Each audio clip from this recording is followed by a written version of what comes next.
Hello, welcome. My name is Teresa Wong, and I'm the director and curator of Mercer Union, a center for contemporary art. Thank you for joining us today for our forum event with Serubiri Moses. Live captioning for this event is available and can be enabled at the bottom of your screens.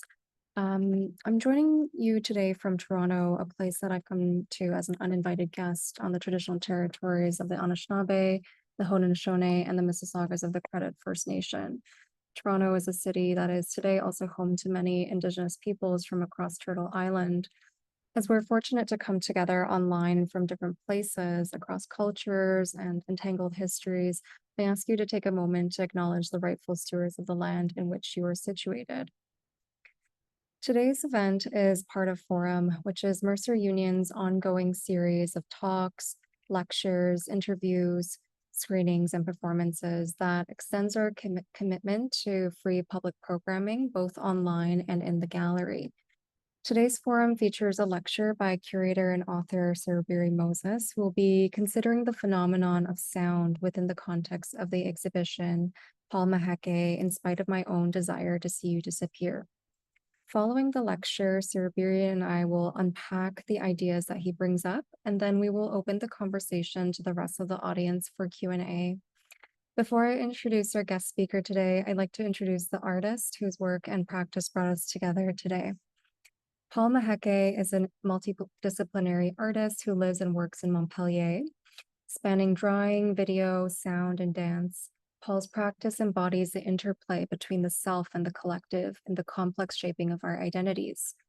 His exhibition at Mercer Union continues this study and features a sound installation made in collaboration with musician Ndobo Emma, and the resulting collaboration attempts to render this experience of being affected, recognized, and understood.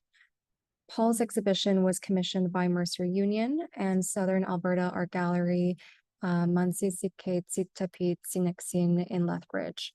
I want to offer my sincere thanks to the supporters of the exhibition, the Consulate General of France in Toronto, and Trampoline, an association in support of the French art scene in Paris. Paul's exhibition is on view at Mercer Union until the end of November, closing next Saturday. Now, to get us underway with our event, I'd like to introduce our guest speaker.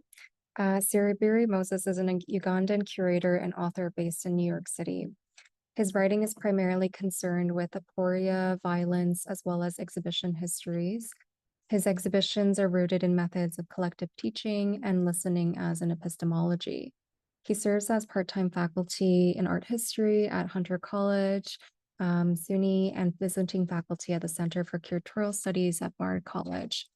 He has previously held teaching positions at numerous esteemed institutions, including New York University and the New Center for Research and Practice, and has delivered lectures at Yale University, University of Pittsburgh, the New School, and Basis voor Actuele Kunst in the Netherlands, amongst many others.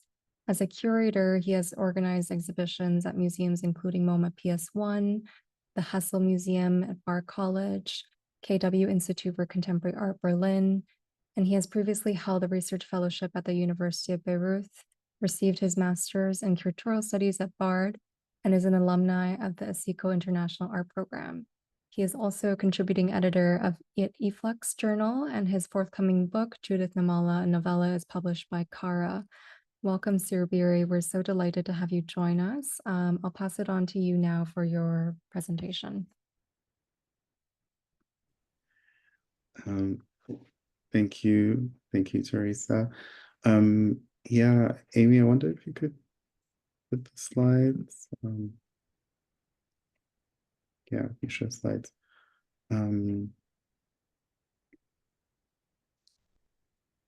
Yeah, perhaps. So thank you, everyone.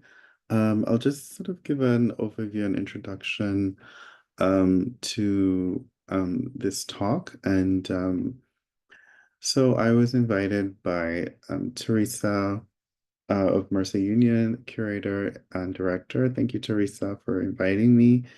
And specifically to talk about Paul's work, Paul Maheke, and I'm here in that capacity. I'm also working towards survey exhibition with the Smithsonian in DC that is in relation also to Paul's work. That's another connection, perhaps that we have. So I essentially I started thinking about this idea of. Can we go to the next slide? I started thinking about this idea of echo a couple of years ago. And specifically, I was asked to curate an exhibition of contemporary African art, and I was really interested in the idea of thinking about sound and as a kind of alternative epistemology. Specifically, what I mean is that just a different way of knowing, of learning. I was really interested in thinking about withdrawal, wandering, disengagement, um, and these kind of methodologies. I think are prevalent or evident in Paul's work as you'll see as we move forward. Um, I was also really interested in the idea of the person or the person in African philosophy that's not centered in a kind of Cartesian or like a rational being in or the individual, but rather um, the person's relationship with other beings as well as with their environment, the world in which they live. So this was the context in which I encountered or I was started to engage with echo specifically. And I bring up this quote by Denise Ferrer da Silva because I think one of the important sort of interventions I think that um, um, Denise Ferrer da Silva makes is that when she's talking about this myth of Narcissus and Echo, she's really interested in being skeptical about um, the fact that Narcissus ever saw himself, which is the kind of like m- point of that story. I mean, in a sense, the story of Narcissus and Echo is one in which ultimately Narcissus discovers his own reflection in a pond.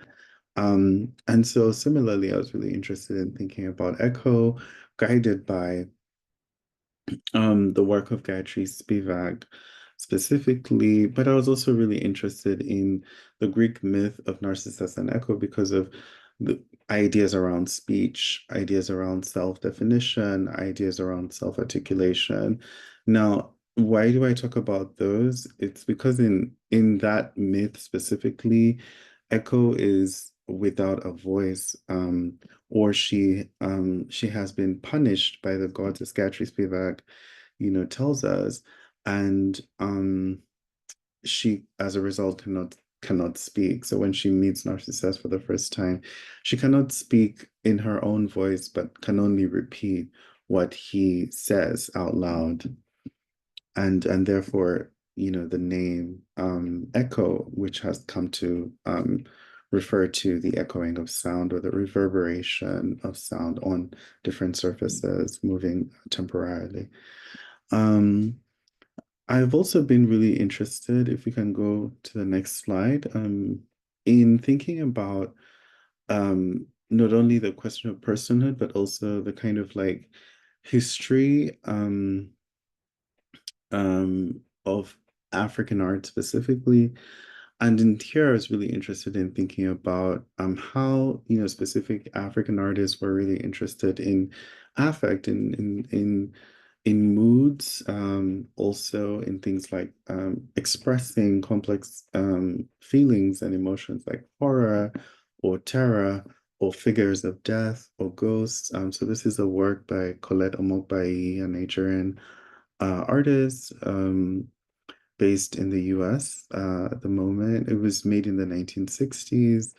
And some of this work is really responding to the kind of crisis that is created in the aftermath of colonialism. The next slide. Um, this is also an artist based in Uganda, Teresa Musoke, who produced this work called Cat Ghosts.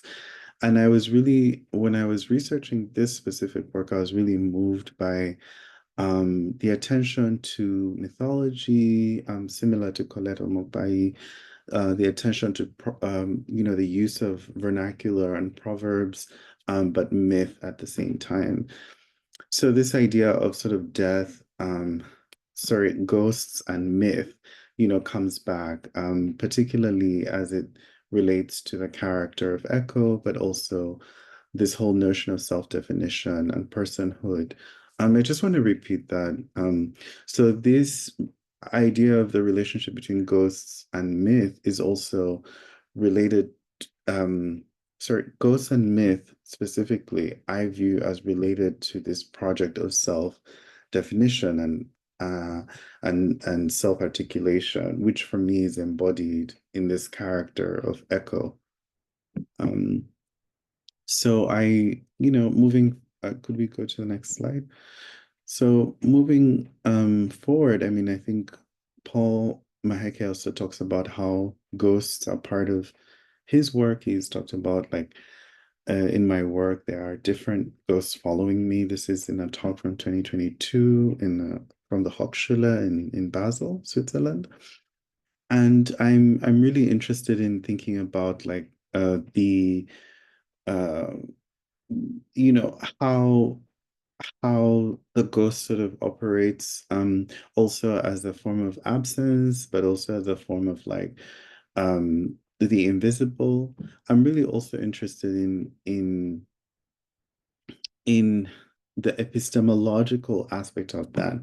So, for example, if we are interested in ghosts, is there any kind of particular way that can become a space to learn about either ourselves or others or the context in which we live, as opposed to the kind of like individualistic idea of Narcissus finding his own reflection and the sort of like presence of oneself.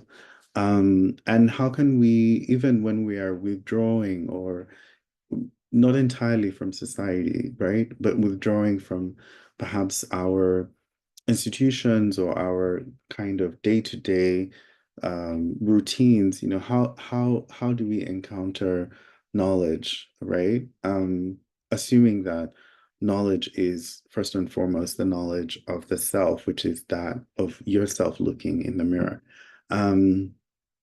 So these were some of the ideas I was really interested in. I know that Freud is also really interested in Narcissus's discovery of his own reflection.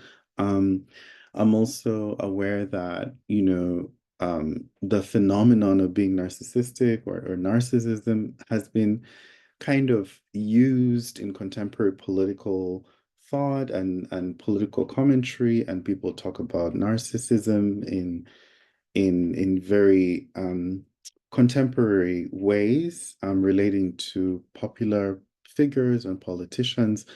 Um, and so I think partly I think we cannot fully I think we cannot fully escape the idea of Narcissus, but why am I interested in Echo? I'm interested in Echo not only because she cannot speak. I'm interested in Echo because I think that where there is an inability to speak, there is also Echo who is wandering alone in the forest. There is Echo who is experiencing, who is in the course of her punishment, who is in the situation of moral, shall I say, moral exclusion, meaning that according to Greek morality, she has been punished. There is also the Echo who is able to listen and able to encounter her surroundings. So loss of speech is um, is sort of part of the story. I'm not necessarily like really invested in this idea of the voiceless. I think also Grada Quilomba, the German artist, she's Portuguese Angolan, pardon me. She talks about this phenomenon of the fact that, her responding also to Gayatri Spivak, saying that she's not so interested in the voiceless. Like it's not necessarily necessary to point out who has and who doesn't have a voice. I think similarly, I don't think I'm trying to say that Paul doesn't have a voice. It's very clear that he does. I think what I'm saying is that there are these ghosts, which kind of are part of his practice. And this is kind of an area that could be interesting for us to kind of investigate, but also to think about in relation to knowledge. Um, so I think it kind of also changes not only knowledge in terms of knowledge of self, but also knowledge of the world. If we start from a place, what can we learn from nature? What can we learn from sound? What can we learn through this idea of listening, right? It really kind of transforms how we relate to the idea of knowledge and knowing. Can we go to the next slide? So I'm just gonna get a bit more into the the exhibition here, um, and hopefully we'll unpack more with Teresa. But I think as I was thinking also about Paul's installation, I think there is this basically what you're looking at is this tunnel that has been constructed in the exhibition. You can hear the sound work. And in the sound work, you hear these two voices speaking English and French. And surrounding these voices are soundscapes. Eventually, you hear a kind of musical rhythm that is a coherent sort of song, shall I say, with a song structure as well. Um, and then you also have this idea that you move towards resilience and then resolve and resolution, right? And in that sense, there is a sense that there is epiphany in the process of this sound piece. So it takes you through a kind of journey from beginning to end. But there are also quite some difficult moments within it. There is a kind of intimation about someone called Robert who kisses the speaker, or one of the personas in the poems, who is engulfed in romantic embrace. We also um, have hint or word of something to do both with romance, but also with pain, anxiety, perhaps even with heartbreak, and the challenges within all of that. And I think that, but at the same time, the approach is kind of like, as Paul describes it in one of the quotes that I found, is one of addressing a specific speaker. So it's a epistolary kind of approach. And at the same time, there is this idea of what is hidden, what is revealed, and what is disappeared, which is kind of really interesting, as well as the fleeting nature of this work. Could we go to the next slide? So yeah, so this is the quote I was referring to, where Paul talks about that the idea of an artwork with limited spectatorship, or the idea of an artwork that has a chosen audience, or the work that is always addressed to someone. Next slide. So yeah, so I began really sort of like in seeking sound and thinking also about the ghosts as well as death, and asking, what can this really tell us?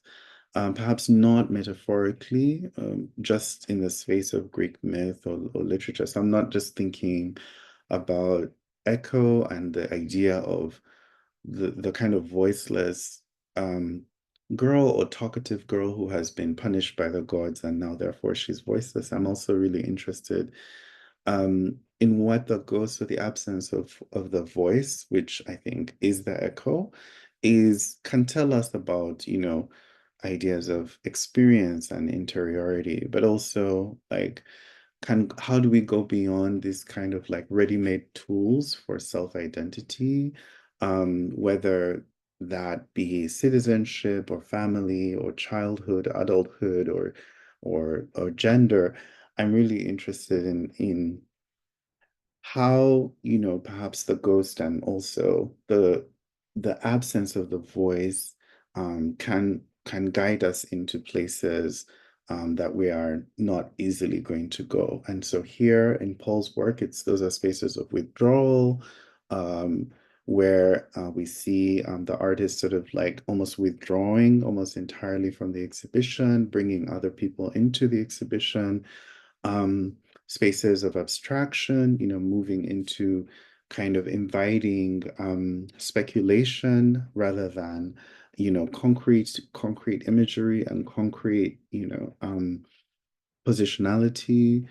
Um, and so I'm really interested in that, and I'm also interested in what it might mean to sort of move away from a kind of concrete realism and towards other modes of experience and aesthetic production, right?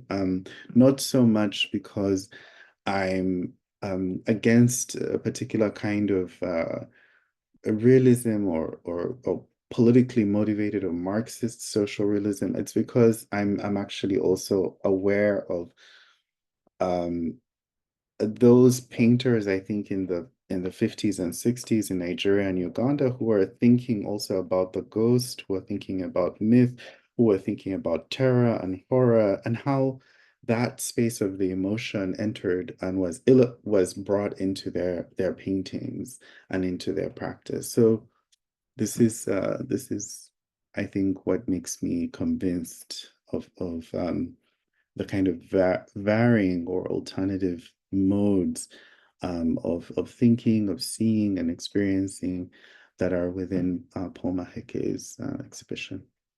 Thank you.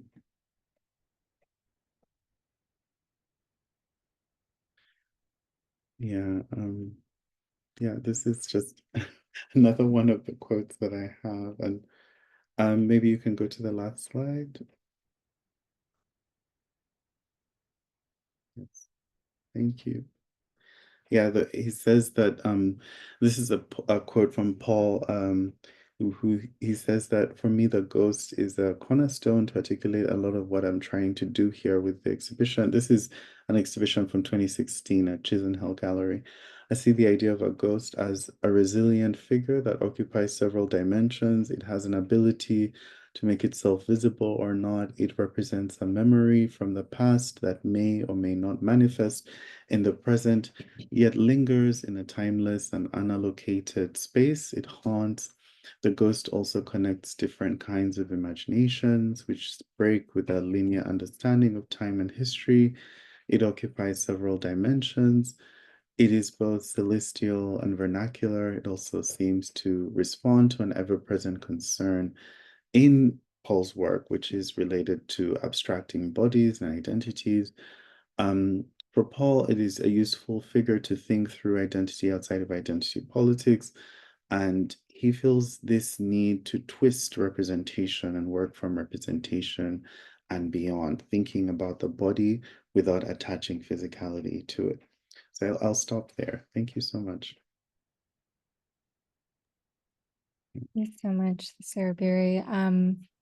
There are so many ideas that you've brought up through this example of echo within Spivak's study. I think what was really striking to me within her writing was how she talked about this character in Ovid being staged as this instrument of the possibility of a truth that is, as she writes, not dependent upon intention, that Echo has no identity proper to itself because of the way in which she doesn't have a voice and is subjected um, to not speak and repeat, right? So there's this sense of articulation that she has that is without reference to a self, or maybe so reliant on her surroundings. And what is really interesting about how Spivak sort of restages this myth or interrogates this myth is that it brings into mind like how one's surroundings and one's relations can then inform one's form of identity. And for Paul, he deals with personal narrative so much within his practice. And um, one thing that's quite interesting is how he brings them into a public forum, yet is still quite intent on having himself as an artist or as a person disappear within the understanding of his work. I'm wondering if you could um, unpack this a bit in relation to like thinking about personal narratives as a form of myth making, because Mm, I think that when he brings them into an exhibition, there he's talked about how he's actually quite comfortable doing so, even though it might seem immediately like a vulnerable type of way of working. But he says that he doesn't often feel like that's vulnerable. And I wonder if there's a way of thinking about that as a form of myth making and like narrative building. mm.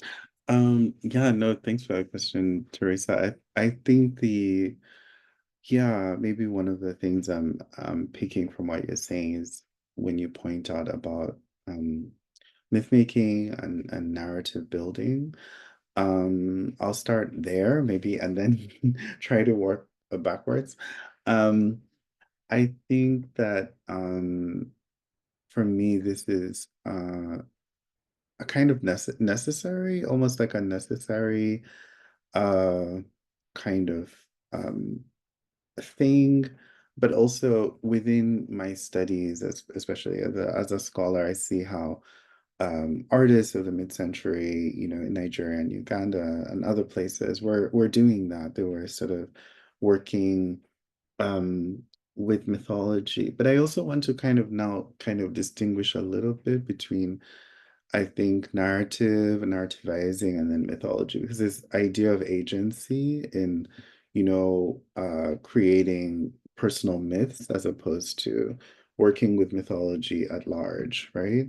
Because it's essentially, I think working with myths also is about engaging sometimes what's already there or what has been kind of perceived orally from others or has been passed down, in a kind of oral tradition. Um, but I think in this case, it's also about this idea of crafting personal myths and create. So there's an agency there that I do think is, in a psychoanalytical way, very reminiscent, I think, of perhaps a kind of Freudian, scheme of the ego and perhaps, talking about experience in that kind of a way. I do think that one of the things I'm I'm aware of is that the personal myth is never just about like the person. And so even when Paul creates these personal myths, they're not that their content is just not limited specifically to Paul as a person. They're also about, people or figures in Paul's life, perhaps some of whom are living, some of whom are dead. For example, the artist's father appears in one of the artworks as part of this kind of mythical context. Lovers, friends, there's like a whole group, a whole array of characters and figures. And then there are also like spaces, and so I think this for me is um maybe a way of like fictionalizing an autobiography, but at the same time it's also kind of pushing it um, to include other people who are not necessarily quote unquote present directly, like in your artwork, in Paul's artwork, pardon me. Um, so yeah, so one of the things that one of the other things I'm really interested in, just hearing what you were saying is, Teresa, is I think when Spivak is talking about echo, I think she's talking, I think, about the person who has been excluded from knowledge. And I think she's talking about how women have been made marginal, not only in that story, but like in the academy, in so many spaces. So it's when she talks about like the fact that in Echo, it's really sorry, in Narcissus, it's really that, the self becomes the object of knowledge. I think what she's really talking about is that, I guess even in that story, the male has been given the privilege of knowing himself, but also knowing the world, right? So I think for her, I think the point is kind of like, okay, what can we learn from Echo and what can we learn from her experience in this story? I don't think she's trying to minimize like Narcissus's story. And as I said, I think as Freud makes clear, I think there are very important things to learn from Narcissus as well. But I think she's just pointing us like towards Echo to say there's something here. Yeah.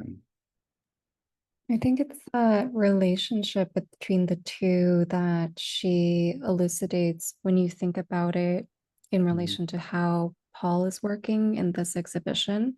There's something quite interesting that surfaces. So, within the context of this exhibition, Paul is working with a journal that he wrote in 2020 and 2021. He Mhm. has worked with it in a previous body of work before last year that was shown in an exhibition at Mostyn in Wales. And at that time, he had presented it um, in that journal format where it was made available for people to read. And you're right in how you unpacked the sound installation, that it really does take on this narrative of something being conjured through words, a sort of structure, and that um, makes clear that there is a romantic relationship involved. I think that in the journal form, it's most clearly made known to the reader what Mhm. type of romantic relationship that is. And so when he was making this exhibition, he worked with a collaborator named Ndobo Emma, who's a musician, and asked her to musically, lyrically interpret his journal into song and also this like sonic structure. So this like idea of passing something on feels very it's an effort, I think, to decenter the self, but also he talks about it as like a way for him to have reclaimed agency over his own narrative. There's something about relinquishing control over it, passing it on to someone else, that enables him to reclaim agency. I wonder if you could speak to that a bit, that process in Mhm. which he and Ndobo Emma worked. Yeah, I think that I wish my friend Caleb was here because I have this friend called Caleb who's a philosopher and he writes about agency. I wish he were here. But I think that the ideas of agency for me are they're very rooted in societal norms and structures. I think in the story of Echo and Narcissus, there is also a kind of agency, I think, but it's like, well, what what kind of agency do men have, and what kind of agency do women have, especially in that specific story. And I think that in a way, when the way that Ovid narrates this story is that Narcissus, um, his sense of agency, I think, is that he, of course, is he's sort of he's also wandering in the forest, let's put it that way. But of course, he's searching, pondering and looking for himself, right? Um, I think that the I want to say that maybe two things here occur to me. It's the idea of like, what is the agency over our own story and our own narrative, which is, I think, like a very important, in a kind of psychoanalytic sense, it's also a very important sense of agency. But I also want to kind of think with Caleb and other people theorizing kind of feminist agency, that feeling is like also a space of agency, like, whether it's anger or whether it's a kind of like how can I say, like a very deep feeling and feel, like profound feeling is also a space of agency. And so that space also can be explored. And I think maybe in Ovid's narrative, I think Echo just isn't given too much space for feeling. But I do think that at least in Paul's work, I do sense that that particular part of feeling. You talked about vulnerability, for example. I think that's one way of talking about it. So I think there is agency also in that feeling um of vulnerability, but also that feeling of perhaps like the other complicated feelings that are expressed, like perhaps fear and confusion. Yeah. Yeah, I think that those modes of like feeling and affect are so prominent within the exhibition. One of the Mm, most striking things about it is probably how lacking in um concrete representation um it has it within the exhibition. So much of the exhibition, which is composed of an installation that first of all separates an interior and outer space within the gallery, and then within the inner space of the gallery, which is meant to signify Paul's sense of interiority, itself is also composed of these structures. So there's so much of that which is um, Paul has imagined as, really a way to prioritize an audience's way of moving within the exhibition. So moving, being very central to how one understands the work. Um, the corridor that you spoke about is a one way to not only listen to the sound, but also to touch it through the vibrational quality of the sound. mhm, Um, and so he really seems to be working with these um, not immediately visual ways of representing of representation that we would generally see within an exhibition. And I wonder if you could speak to that sort of like abstraction, mhm, and how it allows us to navigate the complexity of forming an identity, because mhm, I think there's something about it being a blank slate that is surprisingly also um, accessible for people to like place themselves in and mhm. relate. Yeah, thank you, Teresa. I think the as I kind of was talking about it, I think abstraction for me is not like a somewhat of like a dominant like a dominant mode of knowing, of being, of kind of artistic expression outside of quote unquote realism. And I don't aim to kind of like create um a sort of like unnecessary, dialectic, between realism and abstraction, or between what is representable and what is not representable. What I what I what I really understand is I think that by withdrawing away from certain norms, like for example, having the artist's body in the gallery, or having physical, like actually like realistic representations of like the human figure, or like legible narratives that people can grab hold onto to talk about romance, or to talk about like the journey and trajectory of a relationship. I think that the withdrawal from those norms makes it more challenging, but at the same time, within that withdrawal, we find other experiences, right? So I talked about the idea of wandering, thinking about Echo wandering in the fields, because she's been punished, so she's wandering, and that's where she stumbles upon and finds Narcissus.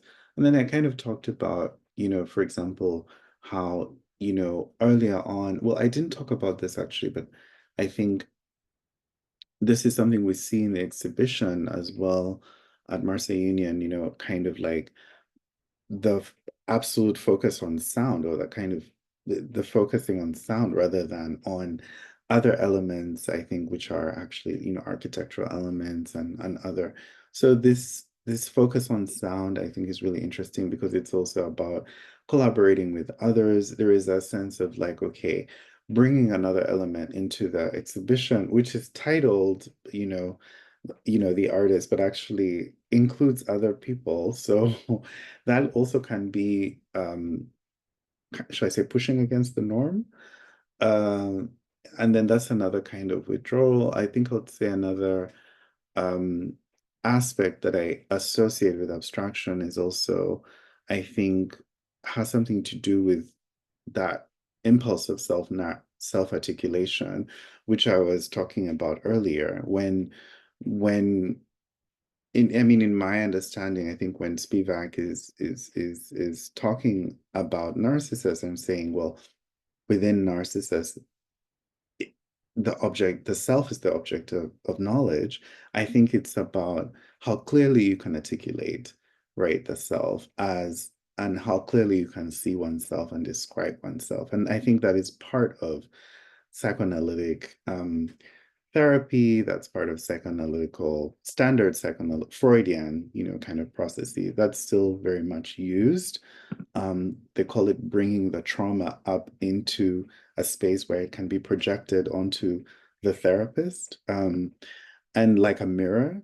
But I think when it comes here, I mean, in this case, I'm thinking about it more, less as the curing of a trauma, but more as like, shall I say, inhabiting difficult emotions and inhabiting difficult feelings. And I think that according to Caleb Ward, my friend, I think, who has written about these topics, like that is also a space of agency. So the fact that there is a lot of, should I say, pain, but also joy, and then like all these kind of mixed moods and feelings, I think that is also a space where there is agency. So, and we can say that is also a space of abstraction, perhaps.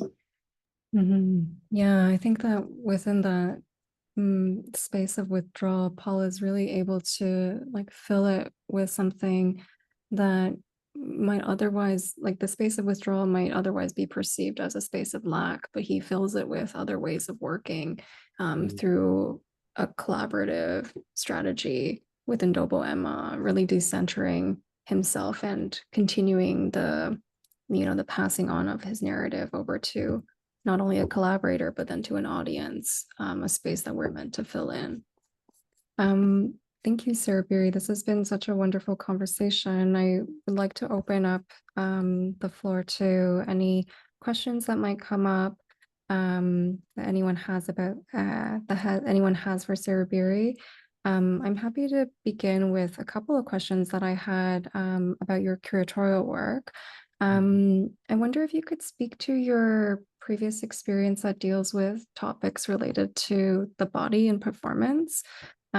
Because Paul, he has a history of working with dance and movement in his practice. And there have been more recent instances where his body is not explicitly referenced and in the space, like the show at Mercer Union.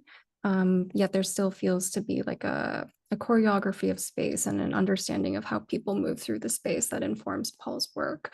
I'm wondering if you could speak to your work dealing with bodies, performance, and movement.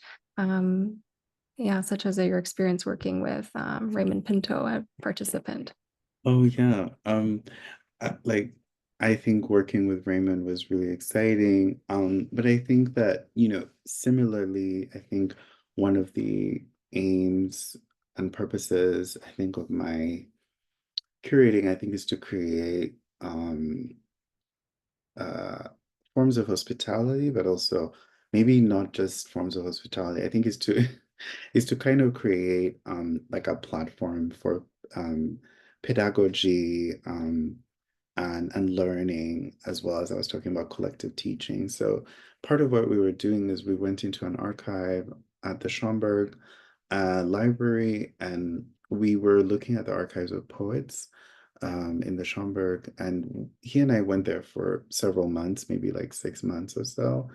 And we also looked at some dance archives from the New York Public Library, New York Performance Library, which is at the Lincoln Center as well. where we looked at archives of modern dance and all of that. And I think that the goal wasn't necessarily to, according to Raymond, and I actually learned this from Raymond, the goal wasn't to create a choreography, but it was somehow to create gestures that were sort of like evocative of certain poetic forms or poetic experiences. We're thinking a lot about the HIV crisis. I don't know that I think that whole piece is kind of like about these poets who died basically during the HIV crisis. So it's kind of like an homage, but at the same time, I don't think when you watch the piece, you're not really, that's not the first thing that comes to your mind. He's just has so much life in his body, and he's doing all these moves that are actually fun to watch and engaging, and you sort of, and it's over the space of an hour too. So there's a lot of different kind of movements. But I think the first thing that comes to your mind is not trauma. Actually, I think the first thing that comes to your mind is, oh my God, so much energy, so much, so much vibrancy. And I think that just comes out of the fact that it wasn't, I think, specifically about creating one kind of form of, I guess, choreography, which is in a sense, at least according to Raymond Pinto, choreography is a form of colonizing the body.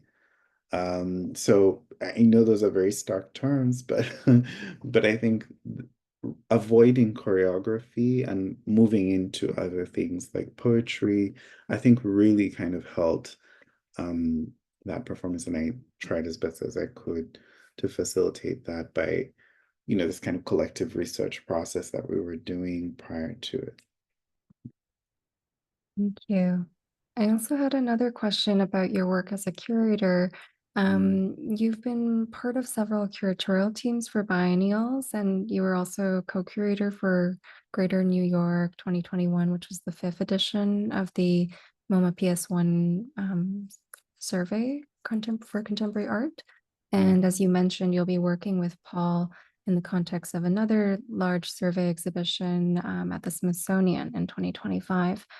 mm, I'm curious to know how you approach curatorial work within these contexts, considering that you have such a sensitivity to the politics of representation and an interest in things that are not, readily visible sometimes and there's a sort of tension and ambiguity to all of that type of work that is really important to make clear. So I'm hoping to glean from you some curatorial strategies you have in that type of work. yeah, well, Teresa, I have to say it's not so easy. I think one of the things that I would say very clearly actually is that a lot of my strategies are strategies of like upsetting the expectations of what people think a certain artist is, or a certain artwork is, a certain topic is, and often marginal kind of how can I say, communities, whether they're represented in exhibitions, people always have these kind of stereotypical expectations.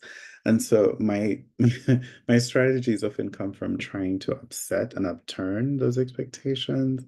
And I think sometimes they work, sometimes they don't. Sometimes the strategies are way too far, too much, but sometimes they work. So I've used strategies like, for example, working with Echo has been a strategy of mine.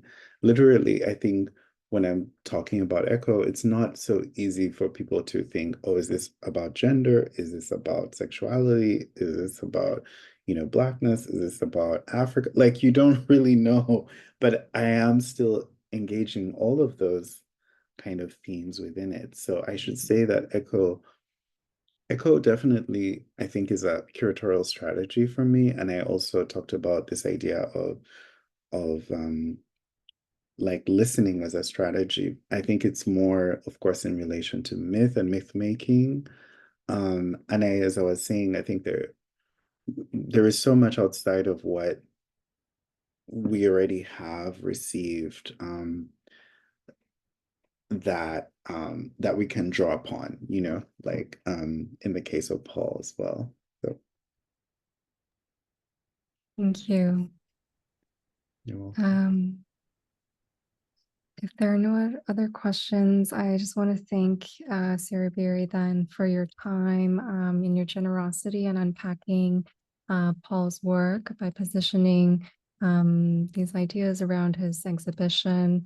I really look forward to seeing and hearing more about the project that you have forthcoming with Paul. And thank you everyone for attending and listening to today's talk. Yeah.